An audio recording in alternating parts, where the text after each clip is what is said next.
Bismillahirrahmanirrahim. Assalamualaikum warahmatullahi wabarakatuh. Selamat siang dan salam sejahtera untuk kita semua. Bahagia sekali pada hari ini kita dapat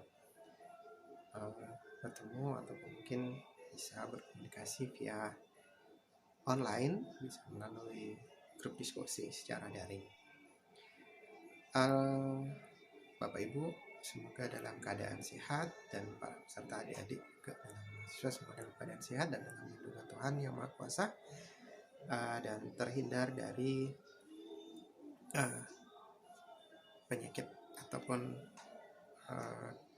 penyebaran dari virus corona ini.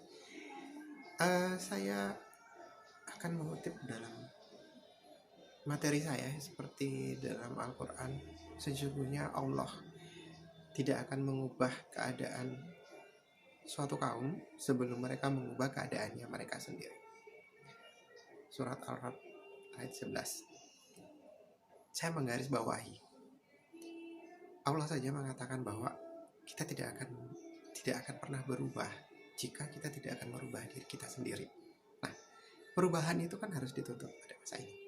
Dengan adanya pandemi ini, secara tidak mau dan tidak siap ataupun tidak siap, kita telah melakukan untuk perubahan itu. Mulai dari physical distancing yang pernah atau mungkin selama ini kita tidak pernah lakukan. Hanya kita lakukan pada orang-orang yang mungkin kita benci saja sehingga kita menjaga jarak. Tapi kita baik dengan orang yang kita sayang pun kita harus menjaga jarak untuk menghindari penularan itu. Nah, ini untuk menuju ke arah yang lebih baik. Bapak Ibu, teman-teman peserta seminar, dalam perkembangan peradaban dunia, Indonesia bukan dunia tidak lepas dari wabah dan patogen dari orang ke orang dan terus menerus, dan itu terjadi dalam tahapan 100 tahun dalam setiap abad, satu abad. Yang pertama adalah saya lihat dulu adalah wabah pes Eustachian plague yang terjadi pada tahun antara 527 sampai 565 Masehi, dan itu pun juga berasal dari Cina, kemudian timur laut India, sehingga menyebar ke seluruh dunia yang telah membunuh setengah populasi Eropa.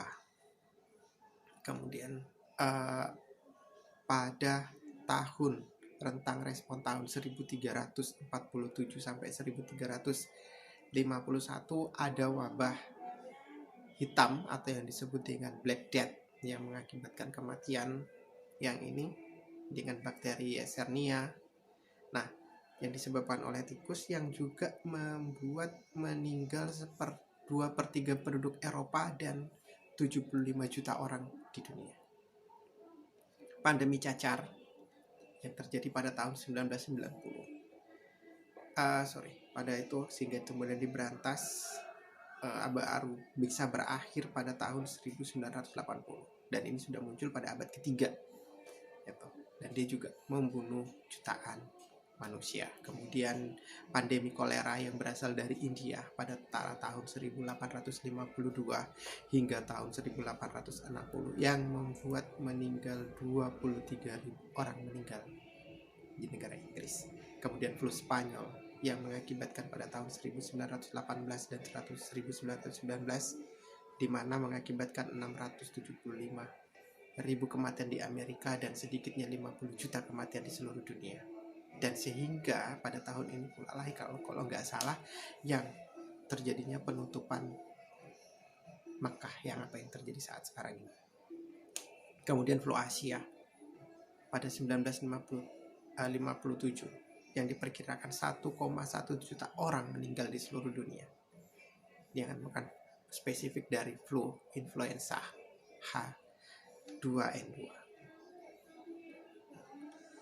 Kemudian pandemi selanjutnya adalah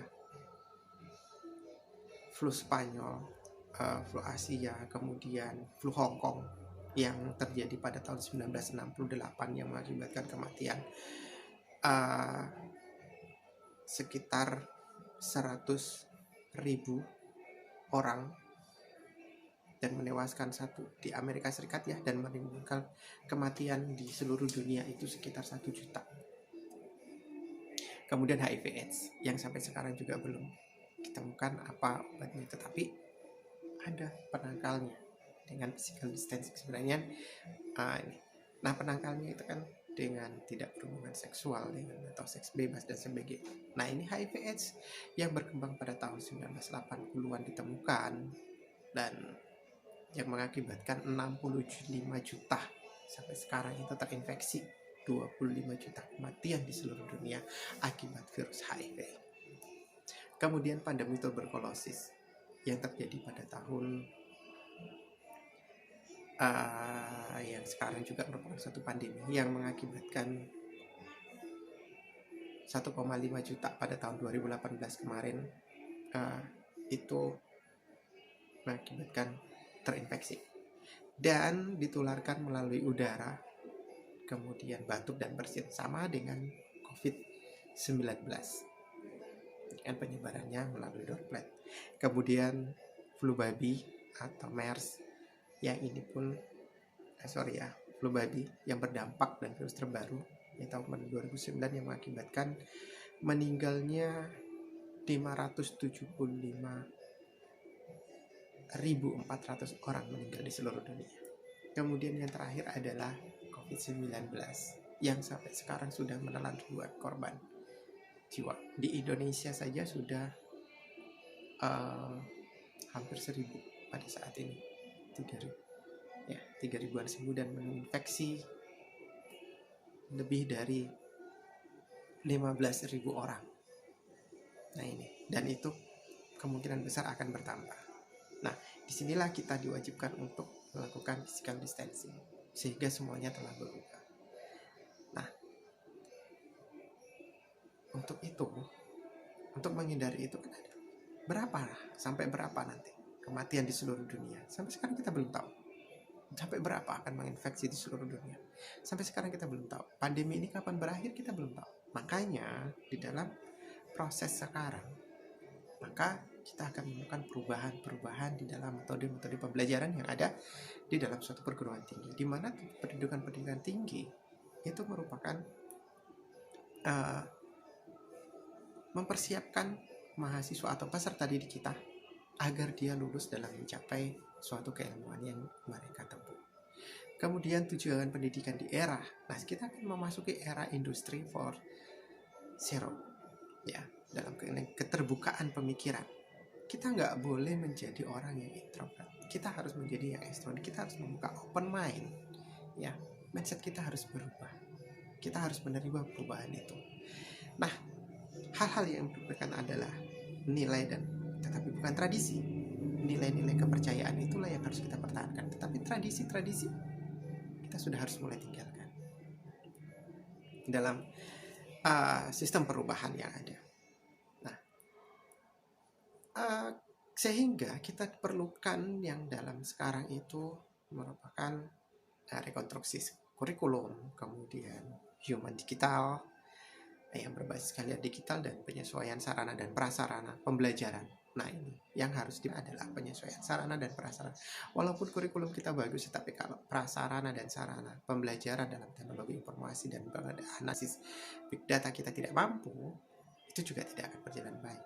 Nanti kita ketinggalan kita semakin jauh. Padahal di era sekarang itu adalah era keterbukaan dan kemudian era digitalisasi. Oke Bapak Ibu, dalam untuk melakukan hal ini maka harus diperlukan yang namanya reskilling dan upskilling.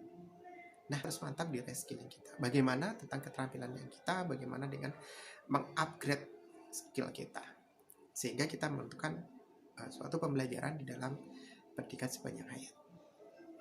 Nah, dalam pengabdian, dalam mahasiswa, dalam suatu sistem perguruan tinggi ada tridharma perguruan tinggi yang melakukan pendidikan dan pengajaran, penelitian dan pengembangan dan pengabdian masyarakat. Itu dituntut keterkaitan antara dosen dan mahasiswa. Nah, Dalam pengabdian masyarakat pun kita dituntut sebagai seorang perubah. Mahasiswa ketika melakukan pengabdian masyarakat, kita dengan mahasiswa turun dengan pengabdian masyarakat, kita dituntut sebagai agent of change, kemudian agent of analysis. Kita harus mampu menganalisis apa yang terjadi di masyarakat. Kemudian agent of control, kita juga mengcontrolling apa yang terjadi di masyarakat dan di lingkungan kita. Bapak Ibu, teman-teman mahasiswa,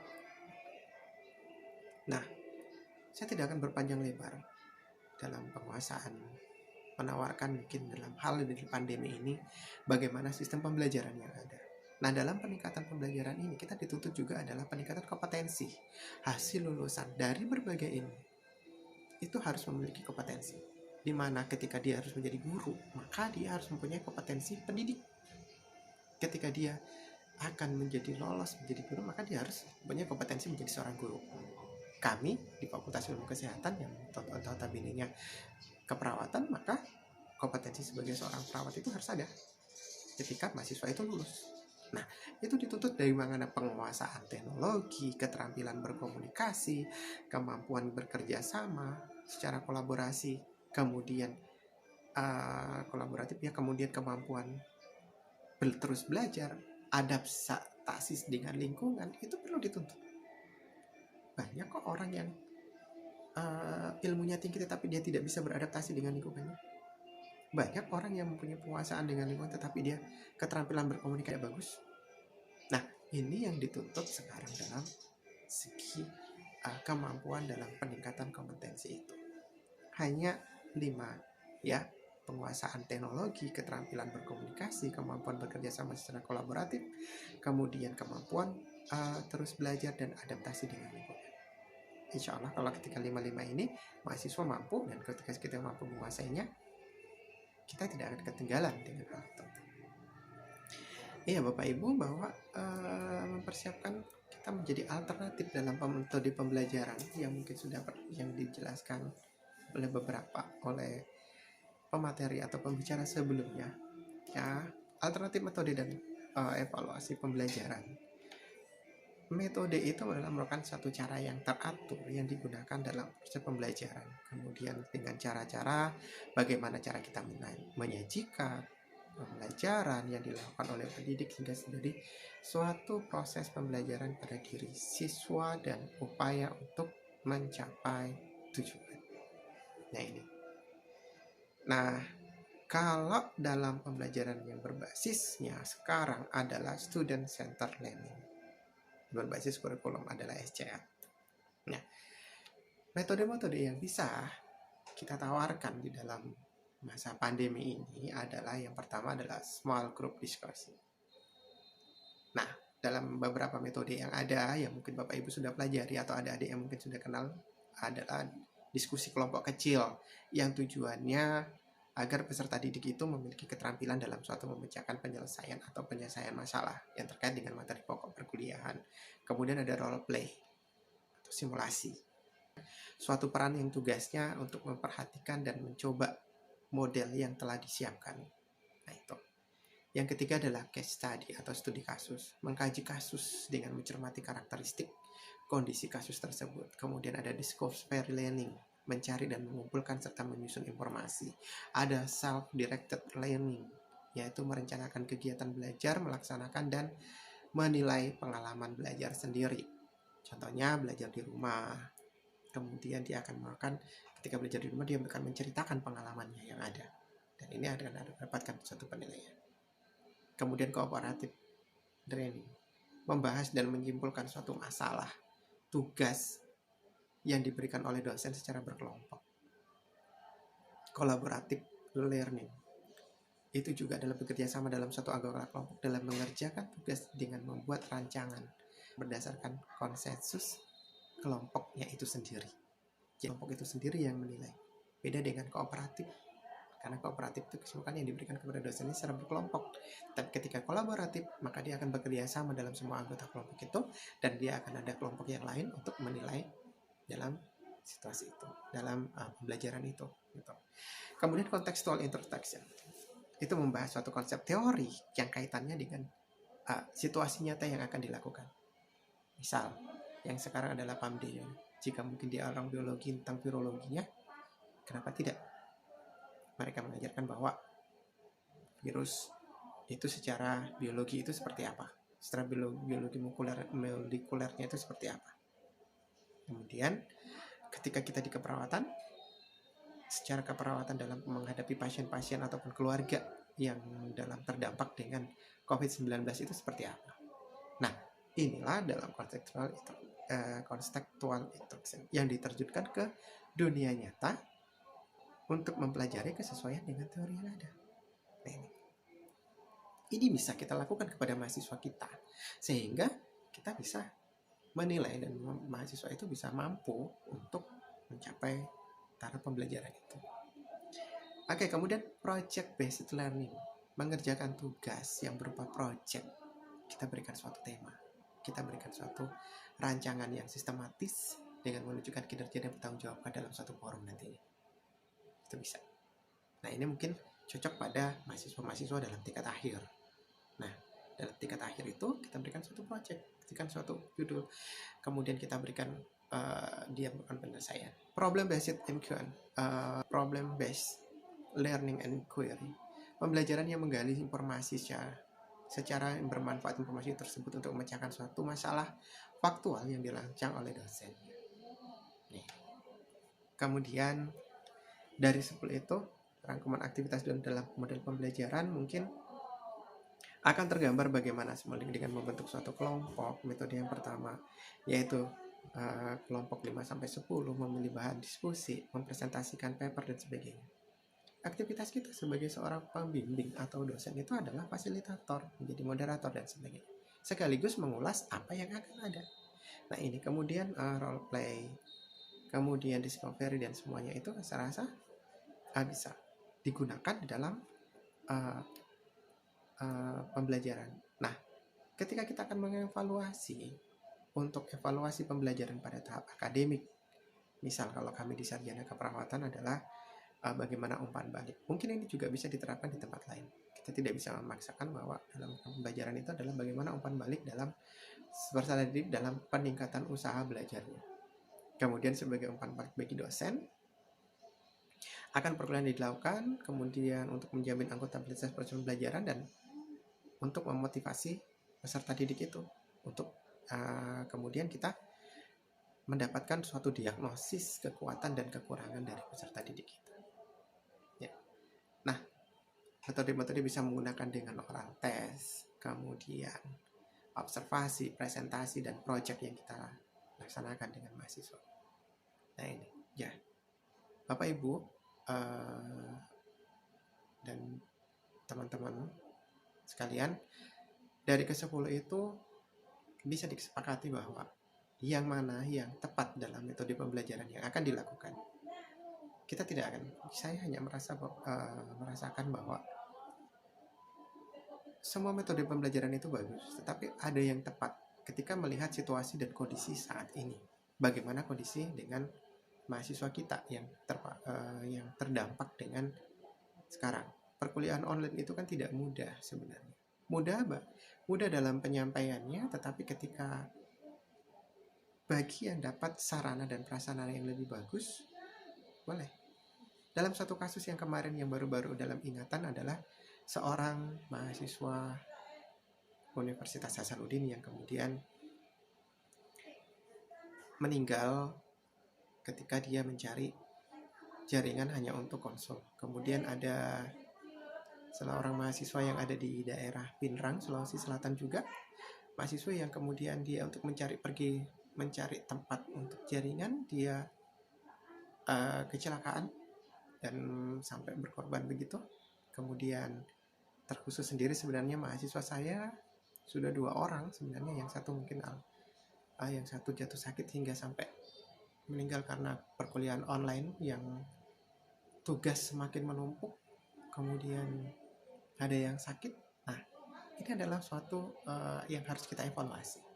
Metode yang mana yang kita tepat? Karena ketika kita melaksanakan metode itu secara bersamaan dengan pengumpulan tugas yang bersamaan, mahasiswa juga yang akan gunakan. Mungkin yang saran saya adalah pilihlah yang metode yang pembelajarannya tepat, yang tidak memberatkan bagi dosen dan tidak memberatkan bagi mahasiswa. Nah, itu yang bisa kita pilih di antara ke-10 metode pembelajaran di masa pandemi ini. Demikian materi dari saya, Bapak Ibu. Mohon maaf atas segala kekurangan ataupun mungkin ada kesalahan dalam penyampaian karena kita sama-sama belajar. Maka semoga semua sehat dan selalu dalam lindungan Tuhan Yang Maha Esa, lancar juga puasa sampai ke Idul Fitri nanti. Mohon maaf lahir batin. Assalamualaikum warahmatullahi wabarakatuh.